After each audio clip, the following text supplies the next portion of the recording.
इसके first article में हम दो समांतर रेखाओं के मध्य की दूरी ज्ञात करने वाले हैं, लेकिन केवल सदिश रूप में। इसके लिए हम सबसे पहले दो सररेखाएं मान लेते हैं, जिसमें से फर्स्ट है are vector is equal a1 vector plus lambda b vector.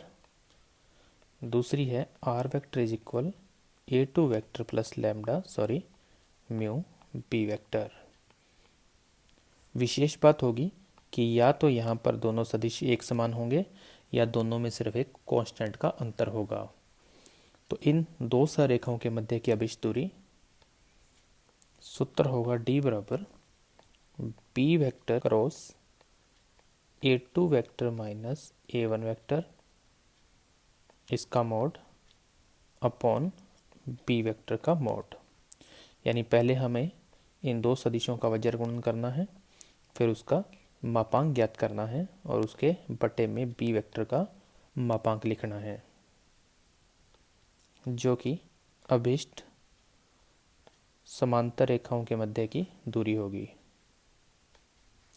हमारा नेक्स्ट आर्टिकल है समतलीय रेखाएं। ऐसी रेखाएं जो न तो परस्पर समांतर हों और न ही परस्पर प्रतिच्छेदी हों, विषम तलीय रेखाएं कहलाती हैं। इनके लिए ऐसा कोई उभयनिष्ठ समतल नहीं होता जिनमें ये दोनों ही स्थित हो जाएं। हमने उदाहरण के लिए एक घन ABCDEFGH को लिया है। यदि मैं इसके सररेखा या विकर्ण AC और EB की बात करूं, तो ये दोनों ना तो समांतर होंगी ना ही परस्पर किसी बिंदु पर प्रतिच्छेद करेंगी।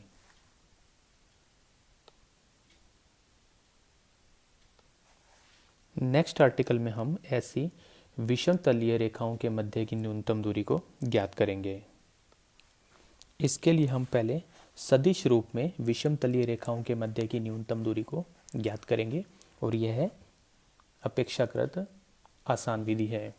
इसके लिए सबसे पहले माना सररेखाएं, जिसमें से फर्स्ट है are vector is equal a1 vector plus lambda b1 vector, और दूसरी है are vector is equal a2 vector plus mu b2 vector. और इनके मध्य की न्यूनतम दूरी का सूत्र होगा d is equal a2 vector minus a1 vector बिंदु गुणनफल b1 क्रॉस b2 वेक्टर, इसका मापांक और बटे में b1 क्रॉस b2 वेक्टर का मापांक।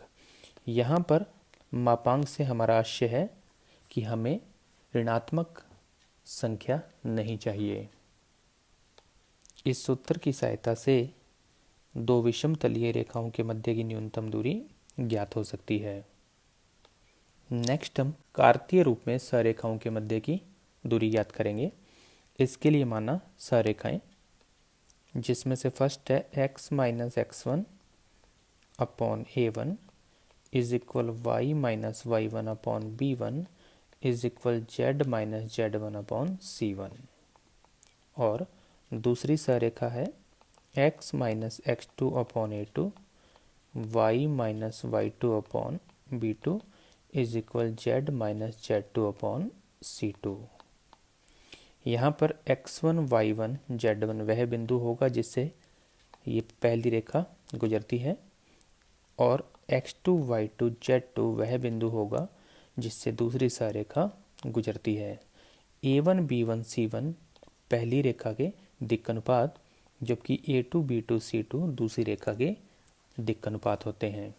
अब न्यूनतम दूरी के सूत्र के लिए सबसे पहले आपको एक सारणिक का मान ज्ञात करना होगा, और वह कुछ इस प्रकार होगा x2 minus x1 y2 minus y1 और z2 माइनस z1।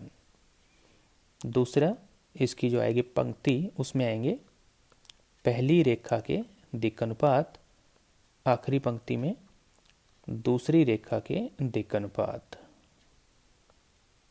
और इसके बटे में आपको वज्र गुणन से कुछ मान ज्ञात करने होंगे, जिस प्रकार आप सारणी का मान ज्ञात करते हैं।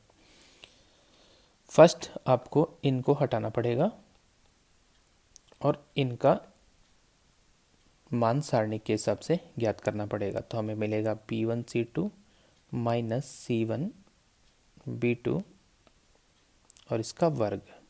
इसी प्रकार इनको हटाने पर शेष का मान यदि ज्ञात किया जाए तो हमें मिलेगा A1C2 माइनस C1A2 का वर्ग। इसी प्रकार इनको हटाने पर हमें इनको सारणी की तरह हल करना है, तो मिलेगा A1B2 माइनस B1A2 का वर्ग और इस सारे मान का रूट भी। यह अभीष्ट न्यूनतम दूरी का सूत्र होगा। तो इस सूत्र को यदि आप इसी सिस्टम से याद करते हैं तो यह आसानी से याद हो सकता है। अब क्वेश्चन को इजी करने के लिए हम लोग सदिश रूप को अपेक्षाकृत अधिक वेटेज देंगे। यानी यदि हमें क्वेश्चन करना हो और क्वेश्चन हमें कार्तीय रूप में दिया गया हो तो आप चाहें तो उसको सदिश रूप में बदला जा सकता है। इसके बाद एक स्पेशल केस है कि बहुत बार हमें न्यूनतम दूरी के साथ साथ न्यूनतम दूरी या लघुत्तम दूरी की रेखा को भी ज्ञात करना होता है।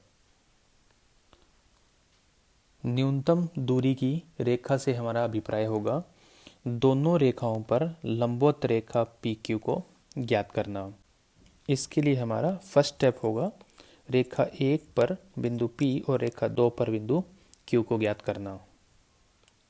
नेक्स्ट स्टेप में हम इस रेखा PQ के दिक् अनुपात ज्ञात करेंगे और मान लेंगे कि वह हैं A, B और C। अब न्यूनतम दूरी की रेखा PQ रेखा 1 पर भी लंब होगी और रेखा 2 पर भी होगी लंब।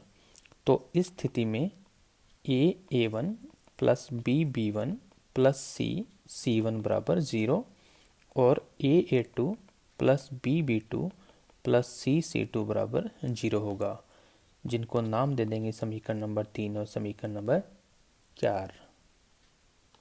और ये हमने सूत्र A1A2 plus B1B2 plus C1C2 बराबर 0 से लिखा है। नेक्स्ट स्टेप में हम इन दोनों इक्वेशन को हल करते हुए R1 और R2 के मान ज्ञात करेंगे। R1 R2 से मेरा मतलब होगा इन दोनों सरेखाओं के इक्वल R1 और R2 लेना और इन R1 और R2 के मान से हम बिंदु P और Q को ज्ञात कर लेंगे। अब बिंदु P और Q को मिलाने वाली सरेखा ही लघुत्तम दूरी की रेखा होगी और दूरी PQ ही अभीष्ट न्यूनतम दूरी या लघुत्तम दूरी होगी।